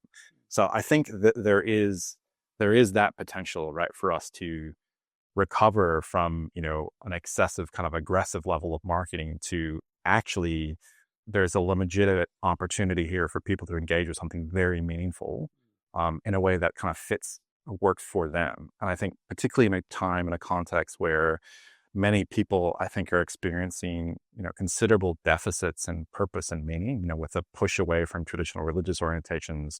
I think people are really looking for, how do I reconnect? How do I find purpose? How do I find meaning? I think, self-reflection, meditative practices really have a potential to fill an incredible gap in society, give people the skills and the ability to just be with themselves and to figure out what it is they want and how they want to be in the world, and how to explore frameworks that make sense for them. But it's going to require some challenging, difficult conversations to navigate that. I think organizations like FitMind, I think, one of the best things that can be done sort of is figuring out ways to actually work with the data that is accessible and available. I think one of the things that's hardest around various kind of tech or digital platforms is they represent an incredible amount of potential access and data. But the thing that I was just talking about, right, sort of acknowledging the flaws and the warts, some companies and organizations have found sort of they fear too much that identifying where things have gone wrong will undermine their marketing. And as a result, they just don't want to engage with any kind of evaluation. Right. And so I think my position on this is that identifying things that aren't working is a good thing, not a bad thing. Right. And as any organization sort of that has any level of ethical commitment and framing, it's a really good thing. Like, you want to be doing for the people that are engaging with your product. You want to know when something isn't working, such that you can advocate more for the things that are and help people when they aren't. I think you can only do that when you're actually examining what's going on. Like, you're using the information you have available to you. You're looking at what people engage most with. You're when people are kind of saying this doesn't really work, you're actually going, how do we actually figure out whether it's working? Maybe it's not that it's not working. Maybe it's just that it takes longer than we thought, or maybe the instructions somehow aren't resonating with them. So I think there's huge potential for that. I think there's also a lot of potential on these kinds of platforms to connect more with teachers. I've talked to a lot of teachers who I think are just kind of busily doing their thing. And, they don't, to be honest, like a lot of them they've been teaching meditation for so long. They're not necessarily putting their hand up or looking for an app that they can feature on. Yeah. But they have an incredible amount of knowledge, and often their spirit and their generosity is unparalleled. And like, they're often willing, like I've talked to a few where they're just like, I would happily give guided practice sessions to any app that wants them, as long as they make them available for free. And so I think that represents an incredible rich source of guided practice, but it's finding a way to work with these people, which is to say, they may not have the nicest sounding voice, or they may not be willing to record it in a studio, and they may not do 10 takes, right? But I think sort of recognizing that again and sort of noticing sort of that, working with imperfections is part of the process. It's all about sort of how I think we present this to the consumer, which is to say, it's not always going to be perfect. And I think, again, when we think about a lot of commercial platforms that are for profits, I think there's so much emphasis on it being a really wonderful, pleasant, polished experience that I think it can be misleading, right? And it can maybe even imply or suggest that the inner experience ought to be that polished and pleasant. And that's certainly not the reality for a lot of people. So I think overall, I think there is this possibility that we can do what was kind of originally outlined and planned, when Kabat-Zinn and others got together and said, we really need a revolution. We need things to fundamentally change and shift, and contemplative practices sort of present that opportunity. I think that's still true. I think we've got waylaid and sort of, in the kind of appeal of certain approaches and ideas, but I still think it's possible for us to kind of regain momentum and, have a real good hard look at what we're doing and how we're doing it, and kind of go, these can do a lot of good in the world, and we need them now more than ever. It was true 30 years ago when I recently read a white paper that had been written in the early mindfulness movement. I thought the most of what is written here applies even more today than it did in the 90s, right? Things are more broken now than they were then, but the realization of this stuff just hasn't quite happened yet. So we really have to figure out why not. They had a lot of foresight then. So for anybody that wants to find out more about your work or what you're doing at the centre, where would you recommend them to go? Google Contemplative Studies Centre, yeah, UniMelb, and it'll be the thing that comes up. Amazing. And yeah, thank you so much. I think your view is very balanced and refreshing, and really appreciate the work you're doing. Thank you so much for joining us. Thank you so much for listening to the episode. If you enjoyed it, please, if you could give us a like, a subscribe, and hit the notification bell, that would really help us out. Or just share this episode with a friend, share the course with a friend. Anything would go such a long way. Thank you so much, and I hope to see you soon.